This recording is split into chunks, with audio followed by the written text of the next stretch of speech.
Olá! Você está no Lágrimas e Sorrisos da Vovó. Deixa um like e segue a gente. Vamos à história de hoje? Fui vendida por 500 mil réis pros 3 irmãos Della Vita quando tinha 15 anos, e eles me usaram como brinquedo sexual de rodízio por 14 anos, até eu descobrir que a melhor vingança é aquela que demora mais tempo. Segunda e terça, quem me abusava era o Caco. Quarta e quinta eu ficava por conta do Bento. Sexta e sábado era o Pedrinho quem me usava. Mas eu servia aos poucos minha vingança pros 3 toda manhã, sem ninguém desconfiar que a escravinha estava matando eles pouquinho por pouquinho. Se vocês querem saber como uma menina analfabeta virou dona de 3 fazendas e assistiu os 3 desgraçados morrendo como ratos, achando que era cirrose, diabetes e acidente de trabalho. Então fica aí que essa história vai arrancar lágrimas e risos de vocês ao mesmo tempo. Meu nome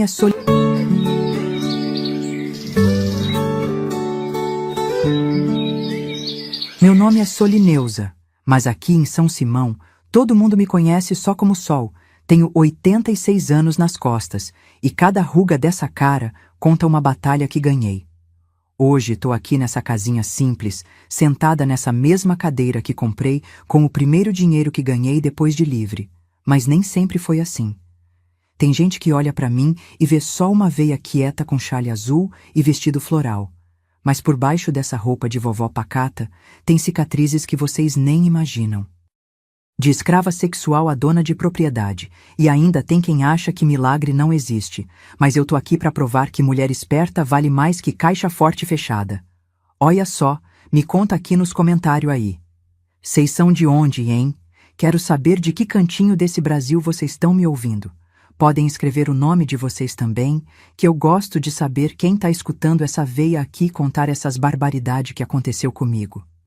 Porque o que eu passei não foi só comigo. Tem muita mulher por aí que viveu coisa parecida e nunca teve coragem de abrir a boca. Então vai fundo nos comentários que eu quero ver se tem mais gente de Goiás que conhece os Della Vita ou se já ouviu falar dessa história que eu guardei por tanto tempo. Agora, deixa eu começar pelo começo mesmo, porque senão vocês vão ficar perdidos nessa trama toda. Nasci aqui em São Simão em 1939, numa família tão pobre que a gente comemorava quando tinha um pedaço de toucinho no feijão. Meu pai, Agenor Batista, vivia vendendo banha de porco nas fazendas da região, carregando aqueles latões pesados no sol quente de Goiás, a pele queimada e o suor pingando que nem torneira com defeito. Mamãe, coitada, sofria um reumatismo tão bravo que as juntas inchavam, que nem goiaba madura. E os remédios que ela precisava custavam mais caro que ouro naquele tempo. Nossa casa era um barraco de 2 cômodos só, chão de terra batida, que virava lama quando chovia e poeira quando secava. Eu dormia numa cama estreita com meus 2 irmãos mais novos, Claudionor e Valdeir, filhos da segunda mulher do meu pai que tinha casado quando eu ainda era bebê. Minha mãe biológica morreu logo depois que eu nasci. Desde os 8 anos, eu já lavava roupa no rio, cozinhava feijão no fogão a lenha e cuidava dos meninos enquanto o pai saía para trabalhar. Não tinha tempo para brincar de boneca nem para sonhar com vestido bonito, porque a vida era pesada demais para quem queria só sobreviver. Os meninos brigavam por comida, mamãe gemia de dor na cama e pai chegava em casa de noite tão cansado que mal falava. Eu fazia milagre com os trocados que ele trazia, esticando o arroz com mais água, inventando sopa com osso que o açougueiro dava de graça, ralando sabão para fazer durar o mês inteiro. A fome era companheira de todo dia, e eu sonhava acordada com pão quentinho, com manteiga derretendo, com um pedacinho de queijo que só via na venda do seu Tonho quando ia buscar fiado. Mas meu pai tinha outros sonhos também. Agenor tinha mania de grandeza, achava que ia ficar rico vendendo quinquilharia pro pessoal do campo, e foi aí que tudo começou a desandar de vez. Ele pegou emprestado com os Della Vita para comprar ferramentas para revender. Foice, enxada, martelo, essas coisas que o povo da roça sempre precisa. Os Della Vita eram os donos da maior serralheria da região, 3 irmãos que tinham grana para dar e vender, e todo mundo sabia que eles eram homens duros na cobrança. 450.000 réis, papai devia, uma fortuna naquele tempo, e o prazo foi vencendo sem ele conseguir vender nada. As ferramentas ficaram encostadas no canto do nosso barraco, enferrujando no tempo, enquanto o desespero ia crescendo nos olhos do meu pai. Ele vendia um martelo aqui, uma foice ali, mas o dinheiro sumia em comida e remédio para a mamãe antes de dar para pagar 1/3 da dívida. Os Della Vita começaram a mandar recado, e os recados foram ficando mais e mais ameaçadores. Primeiro era só cobrança educada, depois começaram a falar de juros, e por fim vieram as ameaças diretas. Seu Agenor, o senhor tem uma semana para quitar, senão vai ter problema, dizia o Caco, o mais velho dos 3, quando passava na nossa porta. E problema com os Della Vita ninguém queria ter, porque eles tinham fama de não deixar barato quando alguém os passava para trás. Eu tinha 15 anos nesse tempo, e já tinha busto de mulher, quadril alargado, corpo que espichava para fora da roupa simples que eu usava. Começava a reparar nos olhares que os homens jogavam em mim quando eu ia buscar água no poço ou quando passava na rua com as trouxas de roupa lavada. Não entendia ainda o que significava aqueles olhares compridos, aqueles sorrisos tortos, aquele jeito que eles baixavam a voz e falavam entre si quando eu passava. Até que veio aquele dia que mudou minha vida para sempre, dia 15 de março de 1954. Tava carregando 2 baldes de água pesados do poço até nossa casa, o sol rachando a terra, quando ouvi o barulho da charrete parando. Não preciso nem fechar os olhos para lembrar. 3 homens desceram, chapéus nas cabeças, roupas limpas contrastando com a poeira da estrada. Os Della Vita tinham vindo cobrar. Caco era o mais alto, magro como um galho seco, olhos pequenos e frios que nem pedra de gelo. Bento tinha a barriga proeminente e os dedos cheios de anéis de ouro, sempre estalando os dedos quando estava nervoso. Pedrinho, o mais novo, era baixinho, mas musculoso, com cicatriz na testa e um jeito de olhar que já fazia qualquer um tremer. Eles conversaram com papai na varanda, e eu fingia varrer o chão para escutar a conversa. 15 dias de atraso, seu Agenor. A dívida virou 500.000 réis com os juros, dizia Caco, abrindo um caderninho e mostrando os números. O senhor tem o dinheiro, ou tem que arranjar outro jeito de pagar. Papai suava frio, enrolava o chapéu nas mãos, balbuciava desculpas que eles nem queriam ouvir.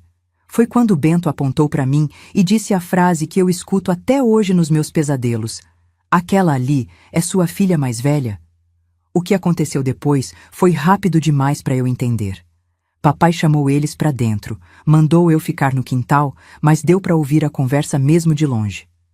A menina tem 15 anos, já tá moça feita, dizia o Pedrinho, e eu senti um arrepio subir pela espinha. Serve para trabalhar na nossa propriedade, cuidar da casa, ajudar a mãe. 500.000 réis pela menina, quita a dívida e não sobra problema nenhum para vocês. 500.000 réis. Era quanto valia minha vida naquele dia.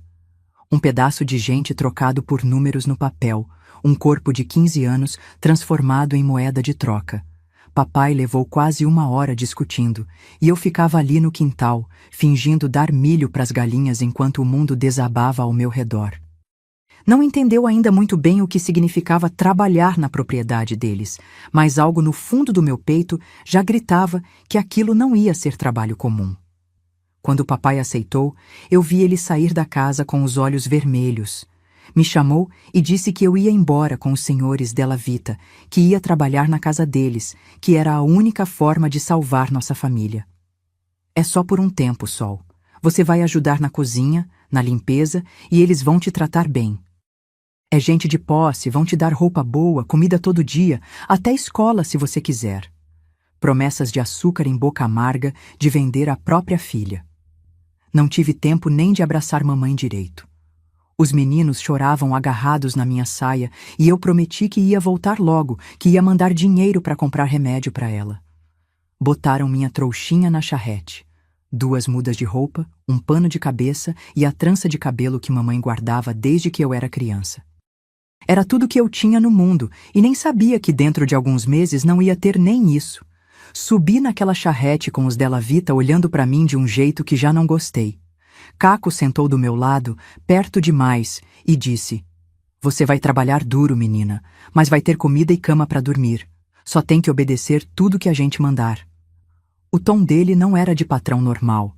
Tinha algo mais escuro por baixo, uma promessa de coisa ruim que eu ainda não conseguia decifrar completamente.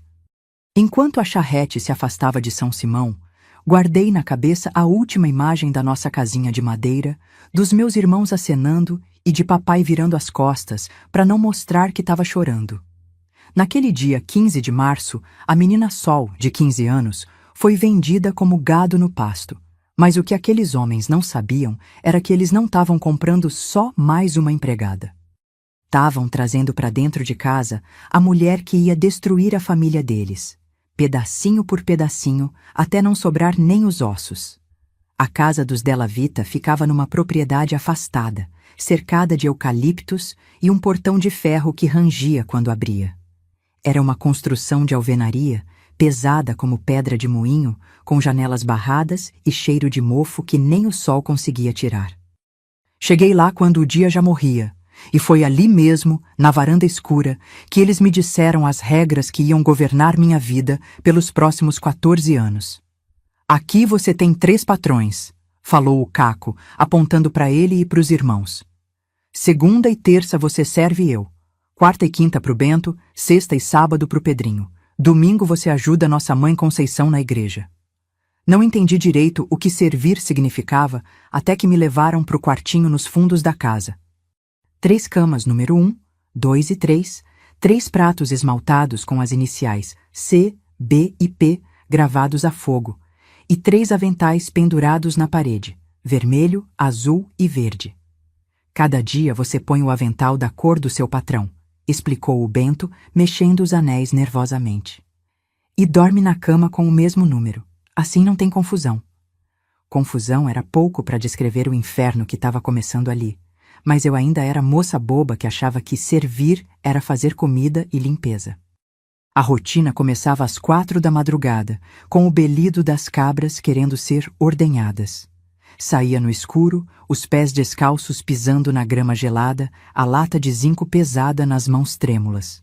Depois, tinha que acender o fogão a lenha, preparar café preto forte que nem piche, cortar pão dormido e fazer rapadura para adoçar. Às 6 eles apareciam na cozinha, ainda de pijama, me olhando de um jeito que já me dava calafrio. Primeira semana você só trabalha, falou o Caco, passando a mão no meu ombro. Depois a gente te ensina o resto. O resto eu descobri na segunda-feira seguinte, quando o Caco me chamou no quarto dele depois do almoço. Botei o avental vermelho como tinham mandado, bati na porta e entrei. Ele estava sentado na cama, o cinto já na mão, um sorriso torto no rosto magro. Hoje você vai aprender o que é ser minha propriedade, disse, e começou a me vestir as roupas sem eu entender o que estava acontecendo. Quando quis gritar, ele tapou minha boca com aquela mão grande e disse: grita e apanha, fica quieta e é só hoje. Mentira. Depois daquele dia, não passou uma semana sem que um dos 3 me usasse como objeto de descarga. Caco era o pior. Usava o cinto não só para me bater, mas para me amarrar na cama, falando que assim eu aprendia a ficar quieta. As marcas roxas nas minhas costas viravam amarelas e começavam a sarar quando ele voltava para fazer outras. Me obrigava a dizer que eu gostava, que eu queria, enquanto eu morria de vergonha e dor por dentro. Quando eu chorava, ele ria e dizia que lágrima de empregada era tempero bom. Bento era diferente, mas não melhor. Tinha prazer em me machucar devagar, beliscando minha pele até sangrar, mordendo meus braços, coxa, pescoço. Você é muito branquinha, ele dizia. Precisa de umas marquinhas para ficar bonita. Os anéis de ouro que ele usava deixavam cortes fundos quando me segurava com força. Às vezes eu ficava com a pele tão machucada que nem conseguia vestir o uniforme direito. Aí ele ria e dizia que era assim mesmo que uma empregada devia ficar, sempre lembrando de quem era o dono. Pedrinho, o mais novo, tinha mania de queimar. Pegava o cigarro que vivia fumando e apagava na minha pele quando eu não obedecia rápido o suficiente. nas costas, nos braços, uma vez na coxa tão perto de uma parte sensível que pensei que ia desmaiar de dor. É para você lembrar de mim mesmo longe, ele dizia, soprando a fumaça na minha cara. Essas cicatrizes eu tenho até hoje, pequenos círculos brancos que parecem formigueiro na minha pele velha. A dona Conceição, mãe deles, vivia no segundo andar da casa, num quarto cheio de santos e terços. Ela ouvia tudo, meus gritos abafados, as risadas deles, o barulho da cama rangendo, mas fingia que não. Vivia rezando o rosário, murmurando ave-marias enquanto os filhos me usavam lá embaixo. Oração é a única arma da mulher, ela dizia quando me encontrava chorando na cozinha. Reza para Deus te dar força. Força para quê? Para aguentar mais um dia de tortura? Para sorrir quando eles me chamavam de princesinha? O isolamento era outra forma de tortura. Não podia sair de casa nem para buscar água no poço. Eles traziam tudo de fora. Comida, jornal, até remédio quando eu adoecia de tanto apanhar. Não tinha carta da minha família, não tinha notícia do mundo lá fora. Era como se eu tivesse sido engolida pela terra. Às vezes sonhava que estava correndo pelo campo, chegava em casa e abraçava a mamãe, mas acordava com a realidade fria daquele quartinho numerado, o cheiro de mofo misturado com suor e medo. Em 1955, pensei que tinha encontrado uma chance. Era janeiro, o calor estava de derreter pedra, e os três tinham saído para a serralheria numa sexta-feira de manhã. Pulei o muro dos fundos e comecei a correr pela estrada de terra, descalça, o coração disparado. Cheguei até uns 3 quilômetros da casa, quando ouvi o barulho do carro vindo. Era o Pedrinho que tinha voltado para buscar umas ferramentas esquecidas. Me pegou ali mesmo, no meio da estrada, como um animal fugido. Arrastou meu cabelo, me jogou no banco de trás e levou de volta para casa. Os três me esperavam na varanda, um cabo de vassoura na mão do Caco. Fugiu, né, princesinha? Vai aprender agora. A surra durou até eu desmaiar. Quando acordei, estavam cortando meu cabelo com uma tesoura cega, arrancando mecha por mecha. Assim você não esquece mais quem manda aqui, dizia o Bento, vendo os fios caindo no chão. Fiquei 6 meses careca, lembrando todo dia da minha tentativa fracassada. Quando completei 16 anos, a coisa piorou. Começaram a falar de herdeiro, de filho, como se eu fosse vaca reprodutora. Tem que engravidar logo, dizia o Caco, me segurando pelos quadris.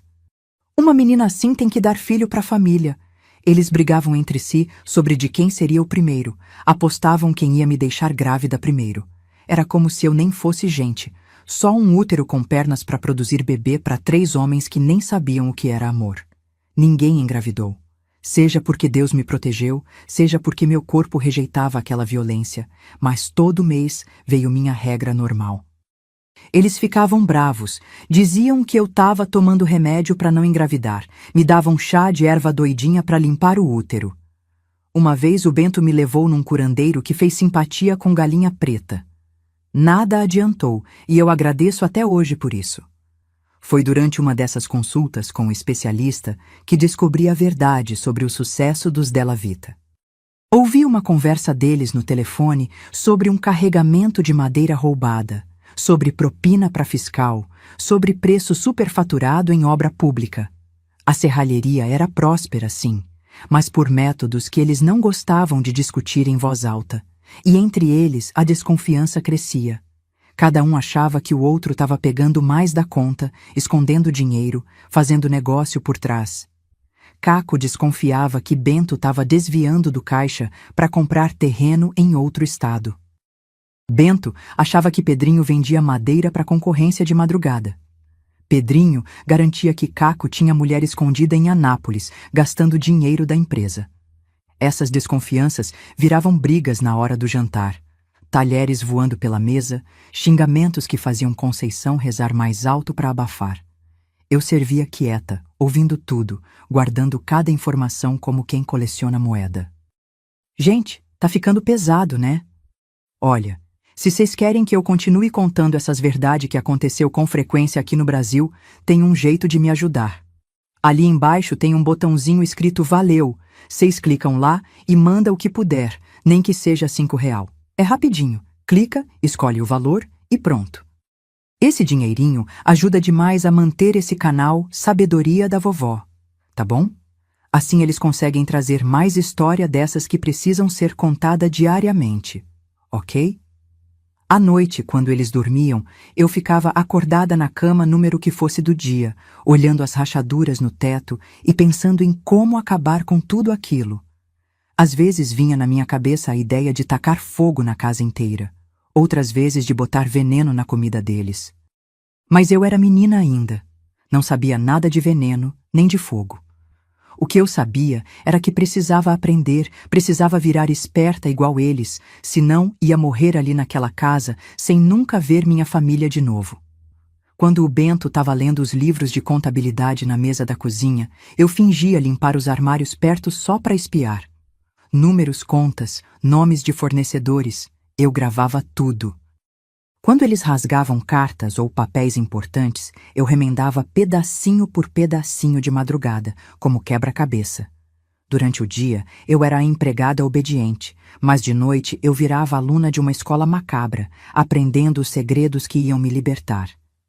A vingança já estava germinando dentro de mim como semente jogada em terra boa. Eu não sabia ainda como ia fazer, quando ia fazer, mas sabia que ia fazer. Cada chicotada do Caco, cada beliscão do Bento, cada queimadura do Pedrinho estava sendo contabilizada numa caderneta mental que um dia ia ser cobrada com juros. E o pior de tudo é que eles nem desconfiavam. Para eles, eu continuava sendo a Sol indefesa, a menina que eles tinham comprado por 500 mil réis.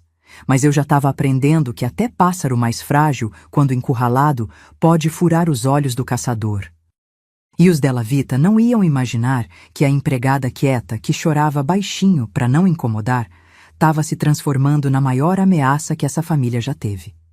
Eles achavam que tinham comprado uma escrava, mas o que fizeram foi trazer para dentro de casa a mulher que ia ensinar para eles o verdadeiro significado de sofrimento. O ponto de virada na minha história aconteceu numa manhã de agosto de 1958, quando eu estava servindo café na mesa do almoço e ouvi um grito estranho vindo do segundo andar. Era a Dona Conceição gritando que o peito estava doendo, apertando a blusa na altura do coração. Os 3 filhos subiram correndo e eu fiquei embaixo ouvindo a confusão. "Precisa levar pro doutor, ela tá roxa!" gritava o Pedrinho. "Não pode ser nada demais, só um susto", dizia o Bento, sempre minimizando as coisas. Mas o Caco já estava gritando para eu trazer água com açúcar, e quando desci, eles tinham decidido levar ela de carro para Anápolis, para o hospital. Levaram 3 dias fora, e foi nesse período que eu comecei a entender o poder que estava nas minhas mãos. Sozinha naquela casa, fuçando nos quartos deles, mexendo nos papéis guardados, começando a juntar as peças do quebra-cabeças que me salvaria dessa vida miserável. Quando voltaram, Conceição estava mais frágil. O médico falou que era pressão alta combinada com problema no coração. De lá para cá, ela dependeria mais de mim para tudo. Comida na boca, remédio na hora certa, até pro banho ela precisava de ajuda. Foi aí que eu assumi a cozinha de vez. Tinha acesso a tudo. Temperos, alimentos, os segredos que guardavam na despensa fechada a cadeado. E, principalmente, tinha acesso aos momentos que eles ficavam sozinhos na mesa, conversando sobre negócios, sem se preocupar com a empregada que servia silenciosa. Comecei a prestar atenção em cada palavra, cada número mencionado, cada nome citado.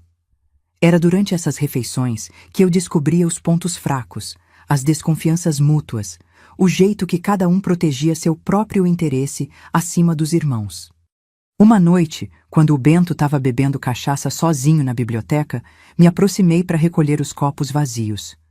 Vi ele folheando uns livros de contabilidade, anotando números numa caderneta. "Isso aí é muito complicado para você entender", ele disse, notando meu interesse. "É matemática de gente grande." Mas eu já tinha decidido que ia entender, custasse o que custasse. Esperei ele sair e levei 2 livros para minha cama. De madrugada, com uma vela que escondia debaixo do colchão, comecei a decifrar aqueles números, aquelas contas. Não foi fácil. Eu mal sabia ler direito, imagina fazer conta complexa. Mas quando você tem motivação de sobrevivência, o cérebro trabalha diferente. Roubava livros durante o dia, guardava na barriga da cama, estudava de madrugada. Em 6 meses eu estava entendendo: entrada, saída, lucro, prejuízo. E mais importante, estava entendendo como eles escondiam dinheiro, como faziam conta paralela, como sonegavam imposto. Cada página que eu decifrava era um degrau subindo da ignorância para a inteligência, da vítima para a estrategista. A primeira descoberta grande veio quando achei uns documentos dobrados dentro de um livro sobre importação de madeira. Era comprovante de conta bancária, mas não no banco local onde eles sempre iam. Era em Itumbiara, uma cidade a 2 horas daqui, numa agência que nenhum deles mencionava em casa. O saldo era o equivalente a 3 anos do que eles diziam faturar na serralheria. Dinheiro escondido, dinheiro que um irmão não sabia que o outro tinha. Era o tipo de informação que poderia causar uma guerra se usada do jeito certo. Comecei a plantar sementes de desconfiança devagar, como quem cultiva horta venenosa. Durante o jantar, quando o Caco reclamava das vendas fracas, eu comentava que tinha visto o Bento falando no telefone sobre um lote grande vendido para uma construtora. Não ouvi o valor, mas pela cara dele parecia negócio bom. Era mentira, mas o Caco já mordia a isca, perguntando para o irmão depois sobre essa venda misteriosa que ele não sabia. Bento negava, ficava nervoso, e a desconfiança plantada começava a germinar. A comida virou minha primeira arma. Conceição precisava de dieta sem sal por causa da pressão, mas eu comecei a aumentar o sal gradualmente. Não muito de uma vez, senão perceberiam, mas o suficiente para manter a pressão sempre subindo. Tá sem graça essa comida, ela reclamava, e eu fingia temperar de novo, mas era só teatro. O sal continuava lá, invisível, acumulando nos rins dela, forçando o coração a trabalhar mais, elevando a pressão que ia matar ela pouquinho por pouquinho. A segunda fase do meu plano começou quando aprendi a imitar a letra de cada um. Treinava nas costas de folhas rasgadas, copiando assinaturas, estudando o jeito que cada irmão escrevia. Caco tinha letra grande e trêmula, igual a quem não tem paciência de escrever.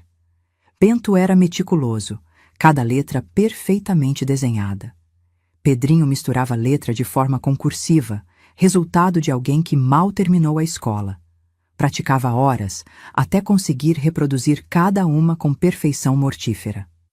Preparei 3 cartas, uma de cada irmão para o outro, falando sobre divisão de herança depois que a mãe morresse. Cartas insinuando que um estava querendo uma parte maior, que outro estava escondendo dinheiro, que o terceiro tinha planos de vender a serralheria sem consultar os outros. Coloquei as cartas em envelopes que roubei do escritório, deixei nos lugares certos: gaveta do quarto do Caco, bolso do paletó do Bento, porta do carro do Pedrinho. Quando cada um achou, por acaso, a carta que era para ele, o incêndio da desconfiança acendeu forte. O Bento começou a reclamar que sumia dinheiro do caixa da serralheria. Eu adulterava os livros de conta quando ninguém via, mudando números, criando discrepâncias. 5.000 a menos aqui, 10.000 a mais ali. Nada muito grande para levantar suspeita externa, mas o suficiente para fazer um irmão duvidar do outro. Alguém tá sabendo fazer conta errada aqui, dizia o Bento nas reuniões deles. E os olhares se cruzavam com veneno, cada um achando que o outro estava roubando. A carta mais elaborada foi a que inventei entre o Pedrinho e a mulher do Caco. Nem sei o nome da coitada. Ela vivia trancada numa fazenda em Anápolis, mas servia para o meu propósito. Escrevi como se fosse ela, marcando o encontro com Pedrinho, falando de amor proibido, de como o marido não prestava atenção nela. Deixei a carta cair do bolso do Pedrinho quando ele estava tomando banho, sabendo que o Caco ia revistar as roupas dele. Ele tinha mania de mexer nas coisas dos outros. O estrago foi imediato. Caco confrontou Pedrinho numa fúria que nem vi igual. Não basta roubar do negócio, agora quer roubar minha mulher também? Tiveram a primeira briga física ali mesmo na sala de jantar, quebrando prato, derrubando cadeira. Eu fingia limpar a cozinha, mas por dentro comemorava cada soco, cada xingamento, cada rachadura na família que me destruiu. O Bento tentou separar, levou um murro e decidiu que também ia sair brigando. Acabaram os três com a cara machucada e a desunião que eu plantei virou brecha para o meu próximo passo. Com Conceição cada vez mais doente, eu tinha acesso aos remédios dela. O médico tinha receitado uns comprimidos para pressão, mas eu comecei a substituir alguns por aspirina comum, que tinha cara parecida. Ela tomava pensando que estava controlando a pressão, mas o sangue continuava bombeando forte, o coração forçando, os rins pedindo socorro. De vez em quando ela reclamava de dor de cabeça, visão embaçada, inchaço nas pernas. "É normal, dona Conceição." Eu falava, amparava ela até o quarto, trazia chá de erva cidreira. Paralelamente, intensifiquei a guerra psicológica. Começava rumores, inventava conversas que um tinha com desconhecido, mudava bilhetes de lugar, fazia sumir documentos importantes e depois os colocava na gaveta do outro. O Caco encontrou o registro de uma conta bancária que não conhecia e acusou o Bento de traição. O Bento descobriu que Pedrinho tinha marcado reunião com concorrente e foi para o confronto direto. Pedrinho percebeu que Caco andava saindo escondido de casa e contratou um investigador para segui-lo. Em 1960, a situação tinha virado campo de guerra. Eles mal se falavam mais, as reuniões de negócio viravam gritaria, a mesa de jantar estava sempre tensa com provocações e desconfianças. Eu circulava entre eles, servindo comida envenenada por sal e mentiras, alimentando cada paranoia, cada teoria conspiratória. Era como assistir uma fogueira que você mesmo acendeu consumir tudo lentamente, mas com certeza. Conceição foi definhando junto com a união dos filhos. A pressão dela subia cada vez mais, os remédios falsos não faziam efeito, e o estresse da guerra entre os filhos acabou com as defesas que restavam. Uma manhã de fevereiro de 1962, ela não acordou. Foi o coração que não aguentou, o sangue bombeando com força demais, a pressão alta descontrolada, os rins falhando. A médica do hospital disse que foi falência múltipla de órgãos, comum em idoso com pressão alta não tratada corretamente. O funeral foi tenso. Os três irmãos fingiam chorar, mas estavam mais preocupados em vigiar um ao outro. Quem choraria mais para ganhar simpatia? Quem estava planejando alguma surpresa no testamento? Eu servi café para os convidados, fingia tristeza pela patroa, mas por dentro celebrava a primeira vitória real do meu plano. Com a mãe morta, a conta bancária secreta em Itumbiara ia sair do esconderijo. As cartas falsas que plantei iam ganhar mais credibilidade e a guerra final podia começar.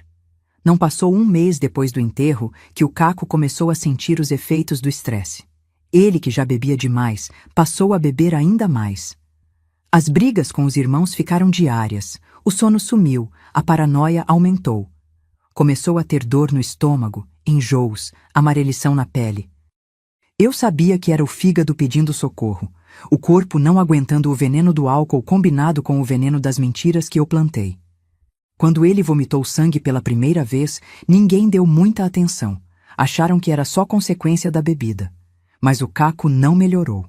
Perdeu peso, ficou com a pele amarela igual manga podre, começou a delirar durante o dia. Os outros irmãos, ao invés de ajudar, aproveitaram para afastar ele das decisões da empresa. "Tá doente, não tá em condição de assinar nada", dizia o Bento. "Melhor se tratar que a gente cuida do negócio", completava o Pedrinho. A solidão e o desespero só aceleraram a doença. Em março de 1963, o Caco não resistiu. "Cirrose hepática agravada por estresse emocional", disse o médico. Eu sabia que tinha sido homicídio por procuração. Minhas mentiras mataram ele tão certeiramente quanto um tiro na cabeça. "Hein? Vocês acreditam numa coisa dessas? Achei que vocês iam pensar que eu tô inventando história. Se vocês estão achando que essa veia tá mentindo, clica nesse curtir aí para me mostrar que vocês estão ligado. Aposto que nem 20% de vocês vai ter coragem de apertar esse botãozinho. Vamos ver se vocês estão comigo mesmo ou se é papo furado." O enterro do Caco foi um teatro de hipocrisias. Bento e Pedrinho choravam lágrimas falsas, já pensando na divisão da herança, na redistribuição da sociedade da serralheria. Eu servia sanduíches para os enlutados, mas minha cabeça estava longe dali. Estava planejando o próximo passo, o último movimento para acabar com os dois que restavam. Tinha matado Conceição com sal e remédio falso, matei Caco com mentiras e álcool. Agora restavam dois, e eles nem desconfiavam que a empregada quieta que servia café já tinha executado 2 assassinatos perfeitos. Aquela noite, quando os dois voltaram da cidade e sentaram para discutir os termos da nova sociedade, eu escutei tudo da cozinha enquanto lavava os pratos. Já não tentavam baixar a voz para me esconder nada. Para eles, eu era móvel, algo que fazia parte da casa, mas que não tinha consciência, não tinha capacidade de entender ou usar informação. O erro deles foi não perceber que o móvel mais insignificante, quando movido com inteligência, pode causar o desmoronamento de uma estrutura inteira. Pedrinho desconfiava que Bento tinha armado a morte do Caco, enquanto Bento suspeitava que Pedrinho tinha envenenado o irmão para ficar com mais dinheiro. Os dois estavam parcialmente certos. Eu tinha armado as 2 mortes, mas cada um achava que o outro era o culpado. A semente que plantei anos atrás tinha virado árvore frondosa de paranoia, e agora os dois viviam sombra dela, cada um esperando o outro atacar primeiro. Era a hora do golpe final, mas eu precisava ser ainda mais sutil. 2 homens suspeitosos, já alertas, cada um vigiando o outro. Minha estratégia seria dividir completamente o que restou, fazer um se mudar longe do outro, continuar alimentando a desconfiança através de cartas e documentos falsos. O último ato da minha vingança seria transformar os 2 irmãos finais em inimigos mortais, cada um vivendo com medo do outro, cada um morrendo devagar de ansiedade e terror, até que o mais forte matasse o mais fraco, ou até que o tempo e o estresse fizessem o trabalho por mim.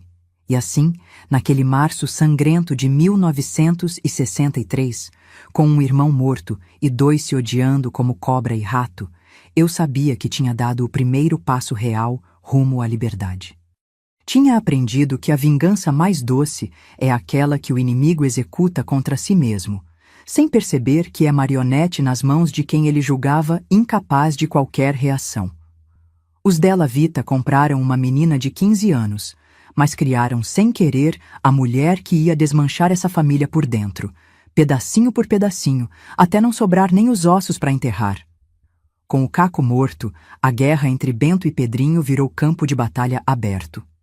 De 1963 até 1965, vi aquela casa se transformar num picadeiro de desconfiança, com os 2 irmãos se vigiando como gato e rato.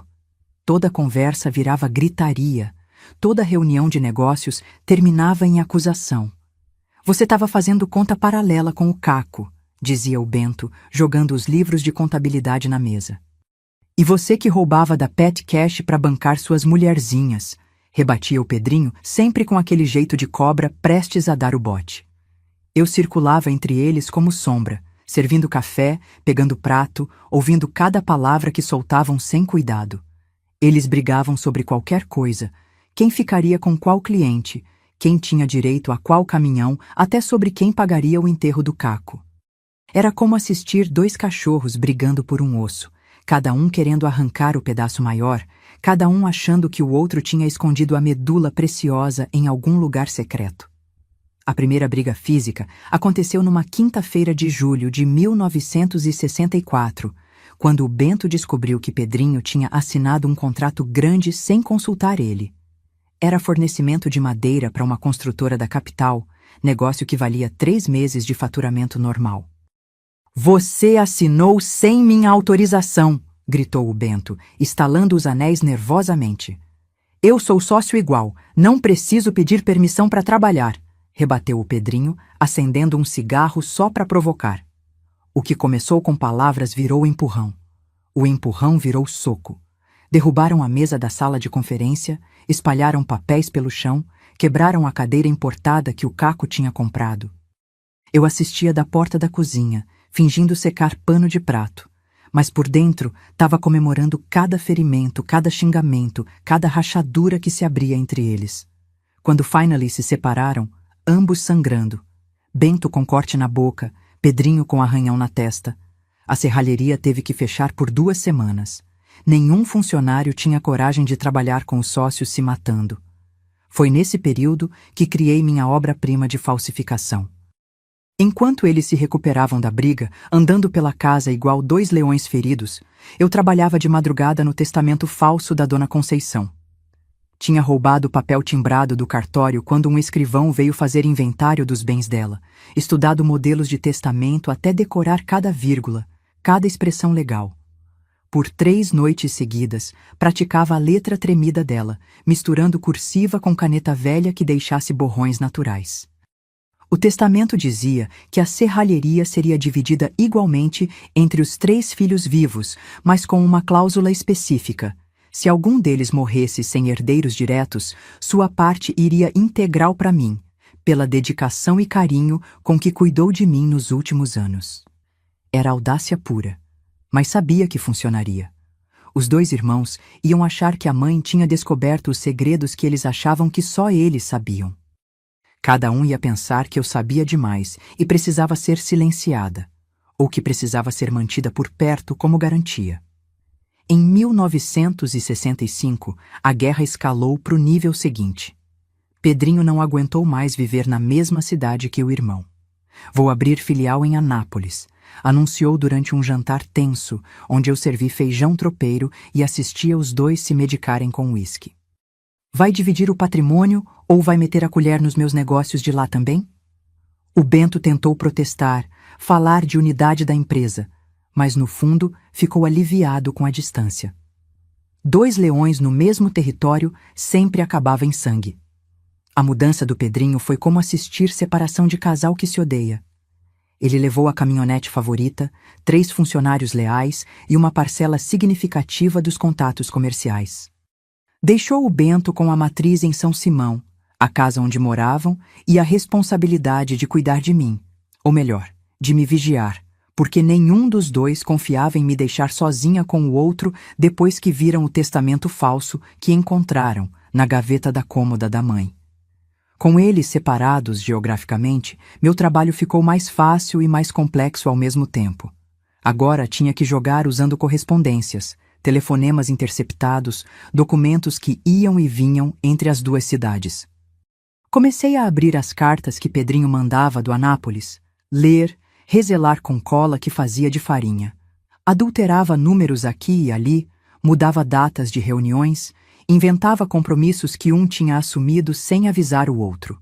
O processo judicial começou em 1965, quando Bento descobriu que Pedrinho tinha registrado sozinho a marca da serralheria em Anápolis, criando uma empresa separada sem autorização. A briga foi para o tribunal, advogado contra advogado, irmão contra irmão. Eu ia nos fóruns às vezes, levando cafezinho para os 2 e para o advogado de cada lado, servindo biscoito e coletando informações preciosas sobre estratégias e fraquezas. Durou 2 anos essa guerra judicial. 2 anos de audiências, depoimentos, testemunhas, perícias contábeis, e em cada etapa eu plantava mais sementes de discórdia. Uma vez, coloquei recibo falso de hotel de luxo na pasta do Bento, sugerindo que ele gastava dinheiro da empresa com acompanhantes. Outra vez, encontrei por acaso um papel onde Pedrinho tinha anotado contrato falso, cliente X, deixando o papel cair onde o advogado do Bento podia ver. O Bento não resistiu à pressão.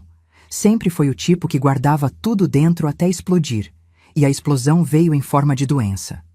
Primeiro foi a pressão alta, igual como aconteceu com a mãe. Isso eu ajudei, aumentando o sal na comida dele também.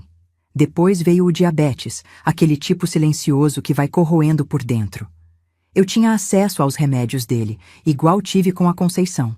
Às vezes trocava insulina por soro fisiológico, outras vezes diluía a medicação com água. Em julho de 1967, encontrei o Bento caído na sala, inconsciente, a espuma saindo da boca. Cheguei a chamar socorro, mas sem pressa. Quando o médico chegou, falou que tinha sido choque diabético combinado com depressão severa. O corpo tinha simplesmente desistido de lutar. No testamento dele, mal escrito numa folha de caderno durante um dos episódios de tristeza, deixava tudo para o irmão Pedrinho, com a observação de que eu devia continuar trabalhando na casa até encontrar outro rumo. O Pedrinho voltou de Anápolis para o enterro com cara de quem não conseguia decidir se chorava ou comemorava. Com Bento morto, toda a porcentagem dele na empresa original passava automaticamente para o irmão sobrevivente. Mas o Pedrinho também tinha lido meu testamento falso, sabia que se morresse sem filhos, tudo ia para mim. Passou a me olhar diferente depois do funeral, com uma mistura de suspeita e medo. Eu virei a empregada que sabia demais, a única pessoa viva que tinha acompanhado a destruição da família por dentro.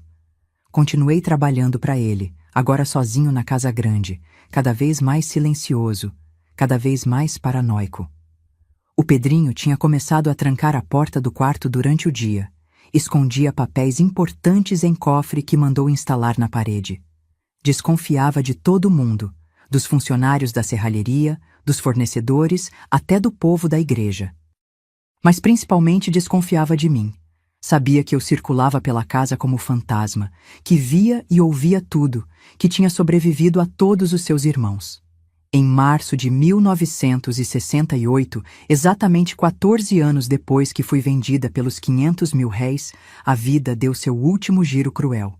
O Pedrinho morreu num acidente na serralheria, prensado entre duas toras de madeira que soltaram do guincho. Foi acidente oficial, investigado pela polícia, sem suspeita de crime. Mas eu sabia que tinha sido suicídio disfarçado. Nos últimos meses, ele estava quebrado por dentro, sem dormir, sem confiar em ninguém, vivendo com medo constante de que alguém ia matar ele para herdar tudo. Ou talvez ele tenha morrido de terror mesmo, imaginando conspirações onde não havia, vendo inimigos em cada sombra. No fim, a paranoia que eu plantei nos 14 anos anteriores colheu sua última vítima. O último dos irmãos Della Vita morreu sozinho na própria empresa, esmagado pelo medo que eu tinha construído, tijolo por tijolo, mentira por mentira, sal por sal. Em maio de 1969, depois de todos os trâmites legais, descobri que tinha herdado 3 propriedades rurais, a serralheria original, a filial de Anápolis e a conta bancária secreta em Itumbiara, que ninguém nunca soube que eu sabia que existia. De empregada sexual, a dona de patrimônio, de objeto descartável, a única sobrevivente de uma dinastia. A ironia era tão doce que às vezes eu ria sozinha de madrugada, lembrando da cara de cada um deles quando me chamavam de princesinha. Comecei um ritual pessoal que mantenho até hoje. Todo dia 15 de março, aniversário da minha venda, visito os 4 túmulos no cemitério de São Simão. Primeiro vou no da Conceição, coloco flores simples e agradeço por ter me ensinado que oração nem sempre salva. Depois passo no do Caco, jogo terra em cima da lápide e lembro do som do cinto cortando o ar. No do Bento, deixo salmarinho, aquele mesmo que usei para temperar a comida dele até a morte. E no do Pedrinho, acendo um cigarro e apago na pedra do túmulo uma queimadura final por todas que carrego no corpo. É meu momento de reflexão e balanço. 4 vidas que tirei, 2 por veneno físico, 2 por veneno psicológico. 14 anos de escravidão sexual convertidos em propriedades e contas bancárias. Vingança servida pacientemente, calculadamente, com a precisão de quem aprendeu que o tempo é a melhor arma quando você sabe esperar. Algumas pessoas diriam que sou assassina, outras que sou sobrevivente. Eu me vejo como contadora. Somei cada humilhação, cada dor, cada lágrima e cobrei o total com juros compostos. Agora me fala uma coisa, gente. Vocês acham que eu fiz errado de matar a Dona Conceição? Ela nunca fez nada para mim diretamente, só fechava os olhos para o que os filhos fazia. Vocês acham que ela era inocente ou era cúmplice do que estava acontecendo? Fala a verdade. O que vocês teriam feito no lugar dessa veia aqui? Comenta aí que eu quero saber mesmo. Porque quando se trata de sobrevivência, as regras são diferentes. Quando se vive num mundo onde você pode ser vendida por 500 mil réis e usada como objeto durante 14 anos, a moral vira luxo que só quem nunca passou fome tem condições de ter. Eu fiz o que precisava fazer para sair viva desse inferno. E se tiver que reencarnar e passar pela mesma situação, faria tudo igual. Com mais criatividade, talvez, mas com a mesma determinação mortal. O que os Della Vita nunca entenderam é que quem não tem nada para perder, tem tudo para ganhar. E quem tem paciência infinita tem tempo infinito para planejar a ruína de seus inimigos. Eles me compraram pensando em prazer temporário, mas criaram uma força que ia destruir eles por gerações. No final, não sobrou nenhum herdeiro, nenhuma continuidade, nenhuma memória positiva. Só uma empregada de 15 anos que virou dona de 3 fazendas e guardiã de segredos enterrados com seus algozes. Em 1969, quando assinei o último documento da herança, pensei na minha mãe lá em São Simão, na pobreza que tinha me empurrado para essa situação, nas escolhas que ninguém deveria ter que fazer. Pensei nos meus irmãos, que eu não via há 14 anos, na vida que poderia ter tido se tivesse nascido em família com mais sorte ou menos necessidade. Mas principalmente pensei na mulher que eu tinha me tornado, sobrevivente, assassina, herdeira e fantasma de uma família que eu mesma destruí pedaço por pedaço, até não sobrar nem o nome. E agora, sentada nessa casa simples que escolhi para viver, olhando para as minhas mãos que já seguraram veneno e documento legal, eu sei que escrevi minha própria história de libertação. Uma história que começou numa charrete e terminou numa sala de cartório, passando por quartos numerados, aventais coloridos e 4 covas no cemitério. A venda foi o primeiro capítulo, mas a vitória final foi escrita pelas minhas próprias mãos, com tinta de sangue e lágrimas que eu transformei em arma mais poderosa que qualquer cinto, qualquer anel ou qualquer queimadura de cigarro. Em 1970, um ano depois de herdar tudo dos Della Vita, eu estava lavando roupa no tanque da minha casinha simples quando ele apareceu. Antônio Souza, eletricista da companhia de luz, tinha vindo consertar um fio queimado na minha varanda. Homem magro, calado, mãos calejadas de trabalho honesto, o oposto completo dos 3 irmãos que eu tinha eliminado.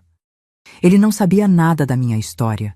Para ele, eu era só a Sol, a mulher que tinha herdado umas propriedades de patrões antigos e vivia na casa mais simples da rua.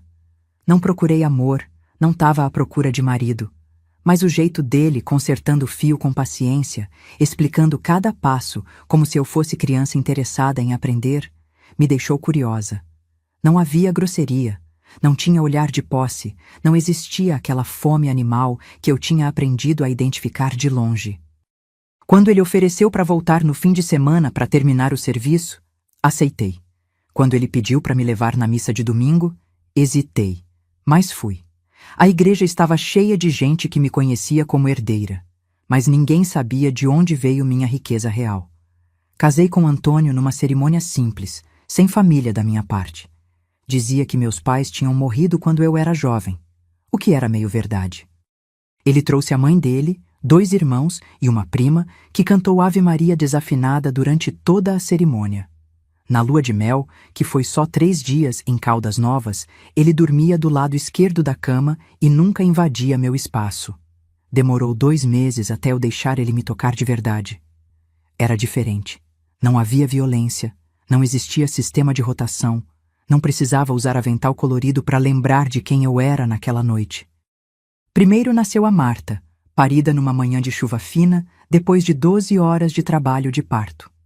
Quando ela saiu de mim aos berros, chorando e vermelha, pensei nas vezes que os Della Vita tentaram me engravidar à força. Pensei em como seria terrível ter um filho deles crescendo dentro de mim, marcado para sempre pelo sangue podre daquela família. Segurar minha menina nos braços foi a primeira vez em anos que chorei de alegria em vez de dor ou alívio pelo fim de alguma tortura. João veio uns anos depois, um menino sossegado que passou os 9 meses da gestação me chutando as costelas à noite. Nessa altura, eu já tinha decidido como usar a herança maldita que carreguei por tanto tempo. Antônio ganhava bem, o suficiente para sustentar nossa família simples. As 3 propriedades dos Della Vita ficariam paradas acumulando poeira e memórias ruins, Ou eu podia transformar eles em algo útil, em salvação para outras mulheres que talvez tivessem histórias parecidas com a minha. A primeira propriedade eu transformei em pousada gratuita. Consertei os quartos onde eu tinha sido abusada, pintei paredes, troquei mobília. Onde tinha camas numeradas, coloquei beliches com roupa limpa e colorida. Onde tinha aventais com cores dos patrões, coloquei um mural com flores pintadas à mão. Contratei 2 mulheres que conhecia da comunidade. Tinham passado por relacionamentos abusivos e precisavam de trabalho. A pousada virou lugar seguro para mulheres fugindo de maridos violentos, namorados possessivos, famílias que vendiam filhas como gado. Na segunda propriedade, onde ficava a serralheria original, montei escola de ofícios. Arranquei todas as máquinas de cortar madeira, alisquei o chão, instalei máquinas de costura e fogões industriais. Contratei professores de São Paulo para ensinar corte e costura, culinária profissional, confeitaria, artesanato. Via mulheres que chegavam sem saber nem fazer um ovo frito saindo com diploma de cozinheira certificada. Outras que nunca tinham pegado numa agulha, abrindo ateliês próprios depois de 6 meses de curso intensivo. A terceira propriedade, a mais afastada, onde os Della Vita criavam gado, virou fazenda de subsistência. Plantação de hortaliças, pomar, galinheiro, pequena produção de leite. Tudo orgânico, tudo para sustentar a pousada e a escola. As mulheres que ficavam hospedadas participavam do trabalho na terra, aprendiam a plantar e colher. Muitas diziam que era a terapia melhor que qualquer remédio. Botar a mão na terra, sentir ela produzir vida em vez de morte, colher tomate que plantaram com as próprias mãos. Vivia numa rotina que escolhi conscientemente.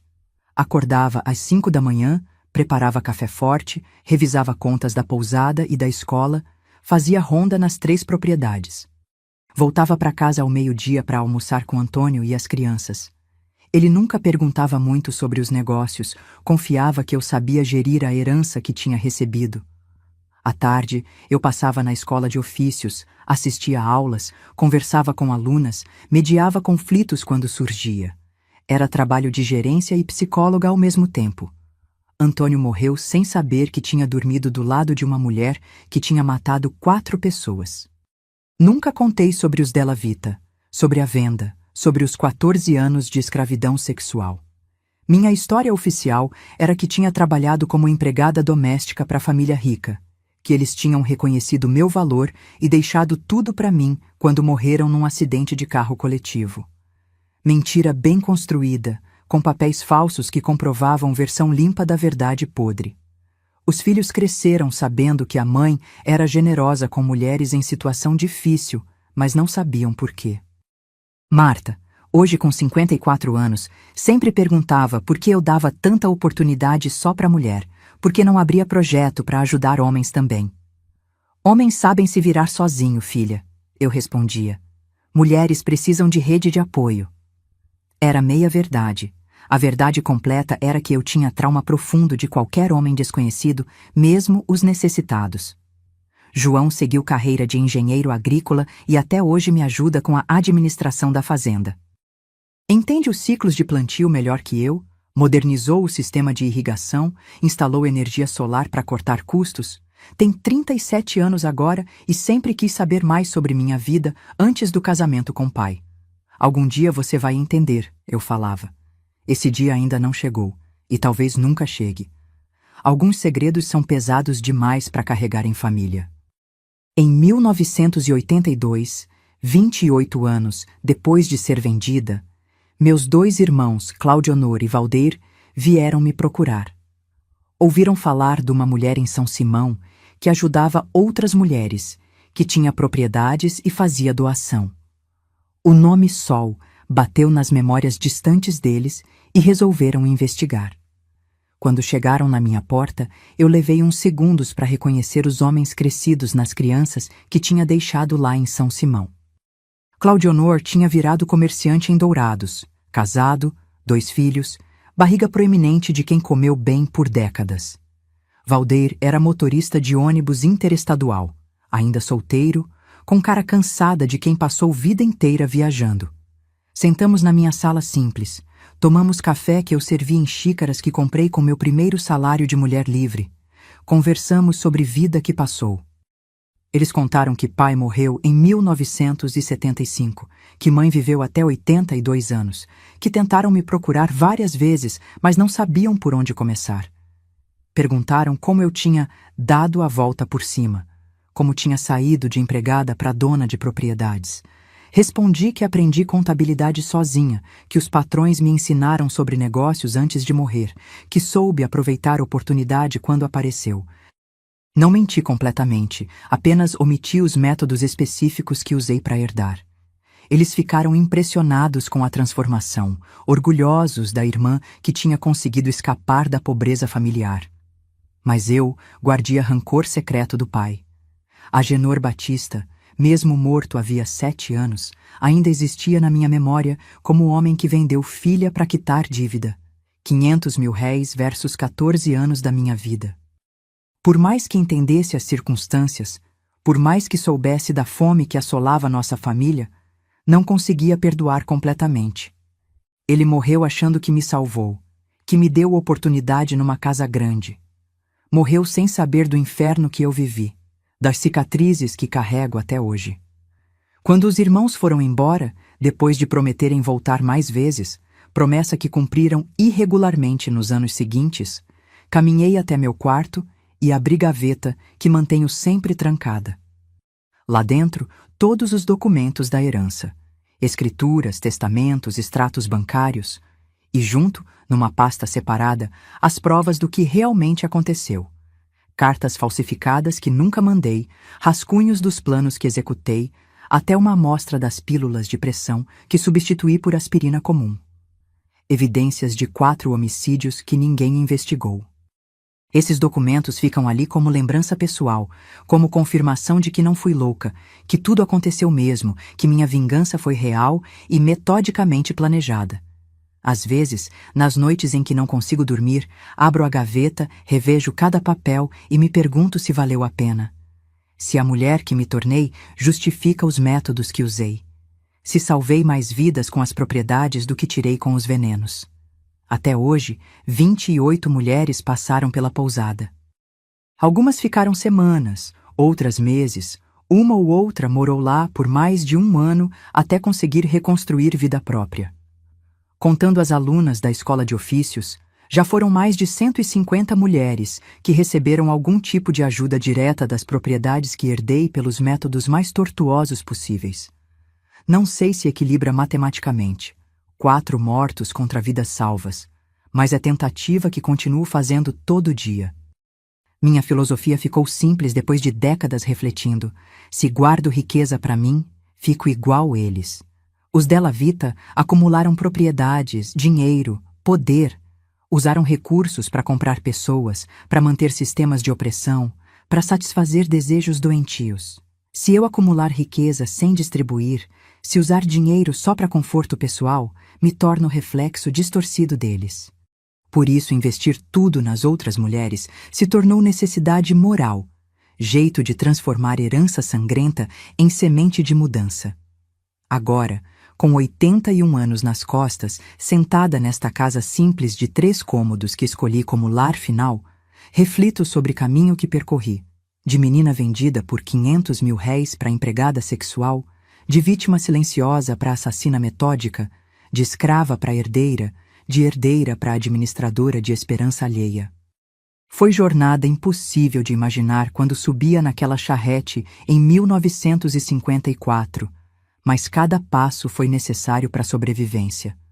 Não sei se salvei mais vidas do que tirei, mas tentei equilibrar. Cada mulher que sai da pousada com um novo trabalho, cada aluna que abre próprio negócio depois da escola, cada projeto autossustentável que mantenho funcionando, tudo é tentativa de compensar os 4 túmulos que visito todo 15 de março. A vingança foi pessoal e mortal, mas o legado que construo é coletivo e vital. Talvez seja contradição impossível de resolver, mas é vida que levo com consciência limpa dentro das circunstâncias. E se alguém por aí está passando por situação parecida com o que passei, sendo vendida, abusada, tratada como objeto, saiba que sempre existe saída. mesmo que pareça impossível no momento da dor. Às vezes a saída é tortuosa, envolve decisões que sociedade não aprovaria, exige paciência de décadas e frieza de cirurgião. Mas sobrevivência não tem moral convencional, tem necessidade urgente de continuar existindo. E quando você sobrevive, tem responsabilidade de ajudar outras a sobreviver também, mesmo que carregue segredos no fundo da gaveta trancada do seu quarto. Essa é a história da minha vida, narrada aqui nesta casa simples de São Simão, com cheiro de café passado e som de galinha ciscando no quintal. História que guardei 70 anos antes de contar publicamente. História que espero sirva de alerta, inspiração ou pelo menos entretenimento para quem teve paciência de escutar até final. Olha, eu sou a Sol, a menina de São Simão que virou dona de tudo, mas escolheu viver simples. Moro nessa casinha aqui mesmo, enquanto as fazendas que eu herdei servem para ajudar outras mulheres. Se vocês querem ouvir mais história verdadeira de mulher que transformou o sofrimento em vitória, se inscreva no Sabedoria da Vovó. Tem muita vovó aqui que já contou umas barbaridade. Lá tem a Dona Conceição, tem a Sebastiana, tem até aquela uma que serviu café envenenado pro marido dela. Não perde essas histórias aí, gente. Vale a pena ouvir cada uma.